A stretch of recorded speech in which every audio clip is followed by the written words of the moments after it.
Welcome dear student, SVM online class में आपका स्वागत है। सामाजिक की बात कर रहे थे और पिछले वीडियो के अंदर हमने सेकेंड लेसन के अंतर्गत अंग्रेज़ों के बारे में पढ़ा था कि अंग्रेज़ों ने बंगाल में किस प्रकार अपनी शासन व्यवस्था और व्यापार को बढ़ाया। बंगाल के अंतर्गत उन्होंने नवाबों के विरुद्ध के अंतर्गत जो कार्य किए, उन कार्यों के बारे में अपने जो जिक्र किया था उसकी बात की थी। अपने बात की थी प्लासी का जो युद्ध है उस युद्ध के बारे में। तो प्लासी का युद्ध,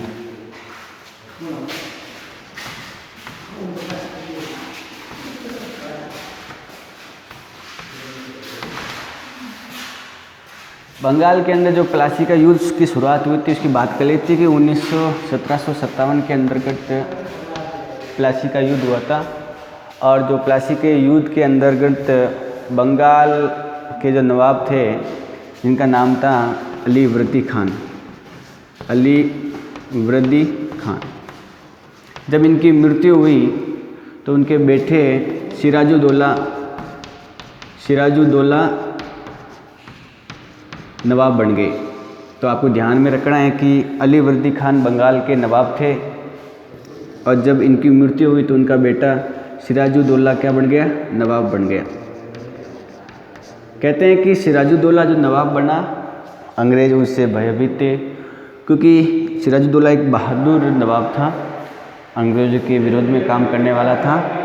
तो अली वृद्दी खान की मृत्यु हो गई थी लगभग 1756 के अंतर्गत।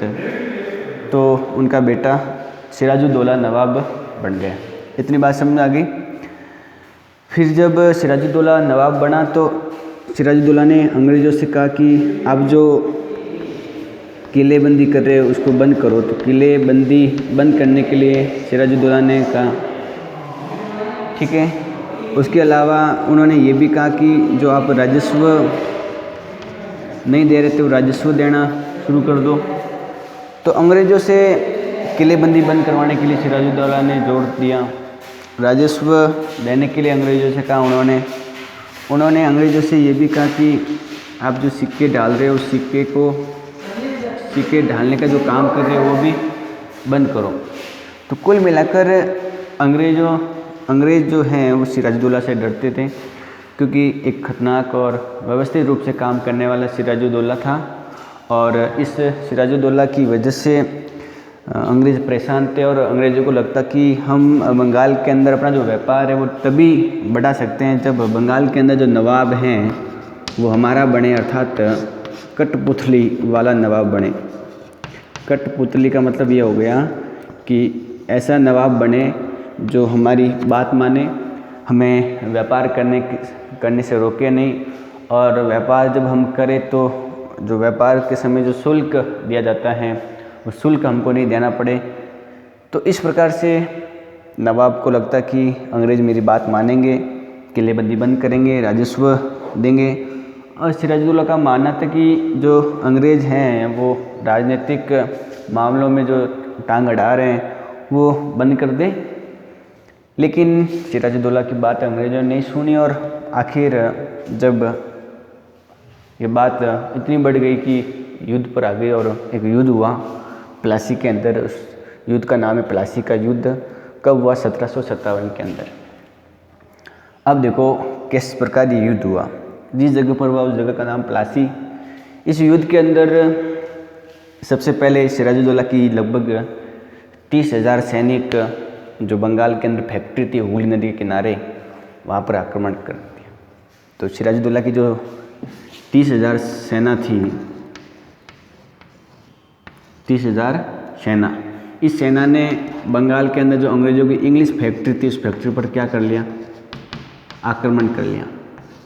फैक्ट्री के अंतर्गत जो भी हथियार थे वो ले लिए, फैक्ट्री को तहस नहस कर लिया, दफ्तर तोड़े गए, ठीक है। और जो अंग्रेज़ थे उन अंग्रेज़ों को मारा गया।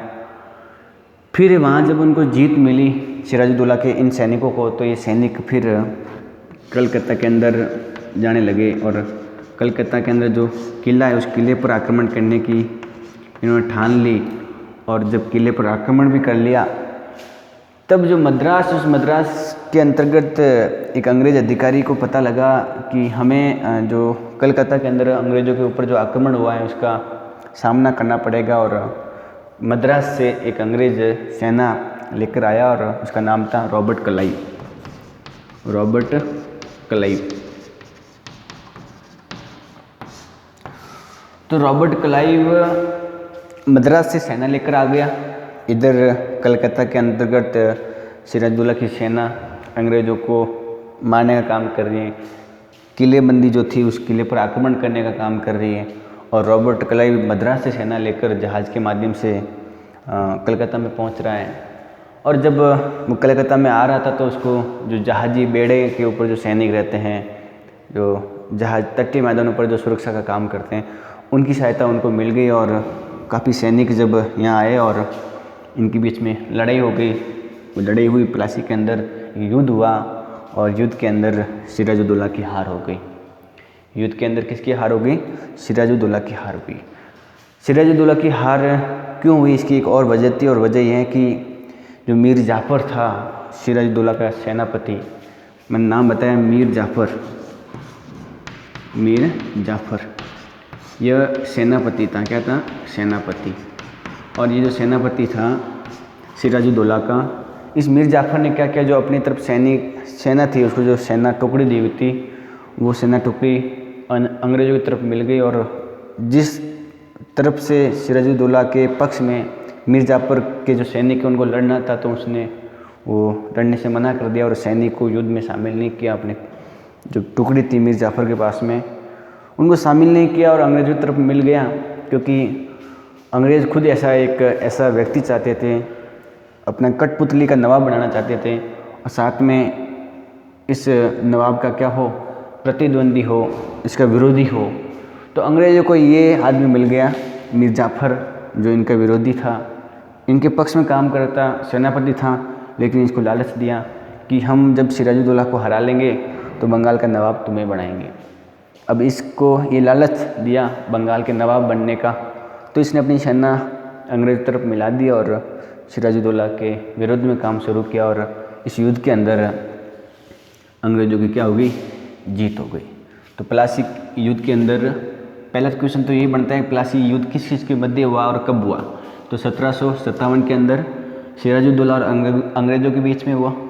अंग्रेज़ के अंदर भी रॉबर्ट क्लाइव विशेषकर इसमें सहयोगी बना, और इसमें जो हार है वो किसकी हुई? नवाब की हुई। नवाब का नाम क्या है? सिराजुद्दौला। और जीत किसकी हुई? अंग्रेज़ों की जीत हुई। और युद्ध के अंतर्गत सिराजुद्दौला को मार दिया गया। ठीक है। अब जब प्लासी का युद्ध हो गया तो नवाब किसको बनाया? अंग्रेज़ों ने मीर जाफ़र को नवाब बना दिया। तो बंगाल का जो नया नवाब है वो कौन बन गया? मीर जाफ़र बन गया। बात समझ में आ रही है आपको? मतलब जो सिराजुद्दौला है वो अंग्रेज़ों का विरोध करता, क्योंकि अंग्रेज़ क्या करते थे, बंगाल के अंदर किलेबंदी शुरू कर दी, राजस्व जो मन नहीं दे रहे हैं वो शुरू कर दी, अपनी खुद की सिक्के डालना शुरू कर दिए थे, शुल्क मुक्त व्यापार करना उनका प्रमुख कार्य था। साथ ही वो राजनीतिक रूप से बीच में टांग अड़ाने का काम कर रहे थे। तो कुल मिलाकर नवाब हैं वो अंग्रेज़ों का विरोध कर रहे थे, और जब अंग्रेज़ों ने नवाब की बात नहीं मानी तो नवाब अपनी सेना लेकर आक्रमण किया, और आक्रमण करके फैक्ट्री को तहस नहस करना, किले पर आक्रमण करना, फिर रॉबर्ट क्लाइव का आना, इस प्रकार से युद्ध हुआ। और इस युद्ध के अंदर अंग्रेज़ों की क्या हो गई? जीत हो गई। सिराजुद्दौला मारा गया और अब बंगाल का नया नवाब कौन बना?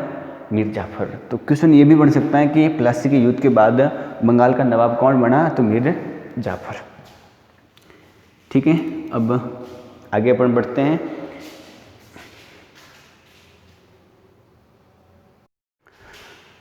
तो हमने ये देख लिया प्लासी का युद्ध।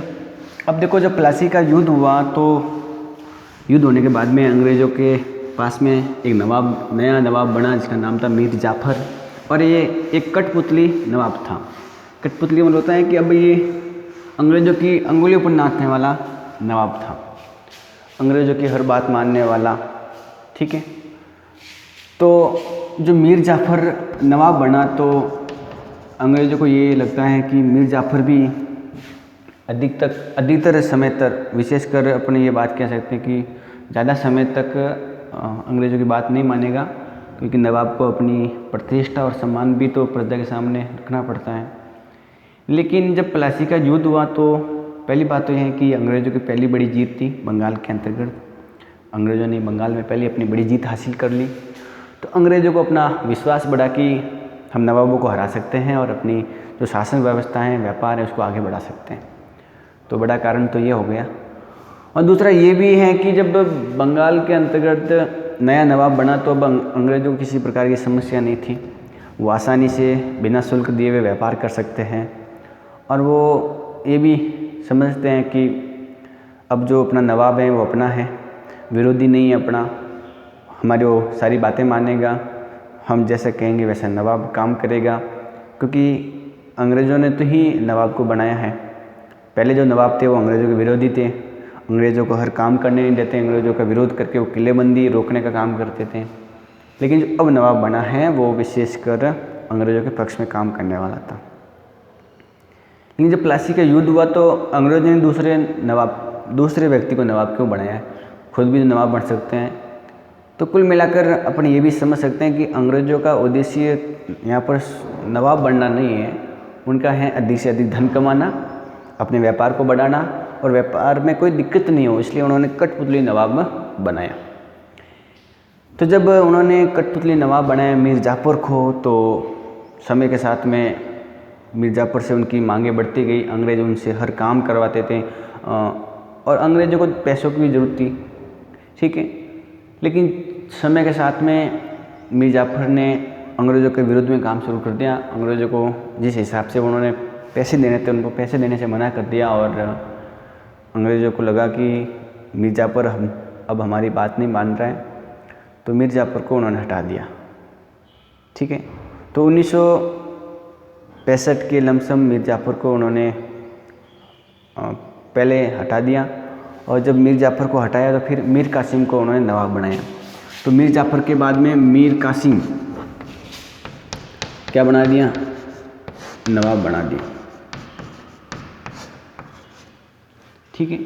मतलब अगर हम क्रम की बात करें तो मुर्शिद कुली खां, अली वृद्दी खां, सिराजुद्दौला, मीर जाफर, फिर मीर कासिम। मीर जाफर को अंग्रेज़ों ने बनाया, मीर कासिम को भी अंग्रेज़ों ने बनाया। अंग्रेज़ों ने कब बनाया, जब मीर जाफर अंग्रेज़ों की बात नहीं मानने लगा, अंग्रेज़ों का विरोध करने लगा, तो हटाकर उसको मीर कासिम को बनाया। तो जब मीर कासिम को अंग्रेज़ों ने नवाब बनाया, ये भी ज़्यादा समय तक अंग्रेज़ का कठपुतली शासक नहीं रहा, नवाब नहीं रहा और उसने अंग्रेज़ों का विरोध किया। और यहाँ तक विरोध किया कि इनके बीच में और अंग्रेज़ों के बीच में एक लड़ाई भी हुई, एक युद्ध हुआ। उस युद्ध का नाम है बक्सर का युद्ध।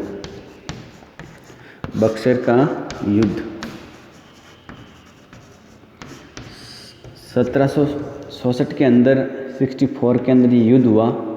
बक्सर का युद्ध किसके मध्य हुआ, मीर कासिम और अंग्रेज़ों के मध्य हुआ। मतलब मीर जाफर के बाद में मीर कासिम को नवाब बनाया अंग्रेज़ों ने। लेकिन मीर कासिम को लगता है कि जो अंग्रेज़ हैं मीठी बातों से अपनी जनता है उनका शोषण कर रही हैं या अपना व्यापार बढ़ाना चाहती हैं और वो यहाँ से पैसा लूटना चाहती हैं। गरीब लोगों को परेशान करने का उनका प्रमुख कार्य एक तरह से बन गया। फ्री में व्यापार करके ज़्यादा से ज़्यादा पैसा, सोना, सूती वस्त्र, मसाले विदेश यूरोपीय देशों में बेचना। और मीर कासिम को लगा कि इससे नवाब की अब इज्जत नहीं रही है। एक तरह से जो नवाब है वो कठपुतली हैं, तो अपनी मर्ज़ी से कोई काम नहीं कर सकते हैं। जो भी राजस्व वसूली नवाब के पास में आती थी वो ज़्यादा से ज़्यादा उनको अंग्रेज़ों को देनी पड़ती थी। तो इससे ये हुआ कि अब नवाब धीरे धीरे उनकी आर्थिक कंडीशन ख़राब होती जा रही थी और अंग्रेज़ अपनी जो शासन व्यवस्था के अंतर्गत जो व्यापार का कार्य है उनका बढ़ता जा रहा था। तो अंग्रेज़ों का विरोध किया मीर कासिम में और अंग्रेज़ों और मीर कासिम के बीच में लड़ाई हुई, युद्ध हुआ। उस युद्ध का नाम है बक्सर का युद्ध 1767 के अंदर। अब ये जब युद्ध हुआ और जब युद्ध होने के बाद में ये हारा, अंग्रेज़ों की इसमें जीत हुई, कासिम हार गया, ठीक है, इसकी हार हुई। और हारने के बाद में अंग्रेज़ों ने दोबारा मीर जाफ़र को नवाब बना दिया। अब जब दोबारा मीर जाफ़र को नवाब बनाया तो अंग्रेज़ों ने शर्तें रखी और हर महीने 5 लाख रुपए देने की शर्त रखी गई।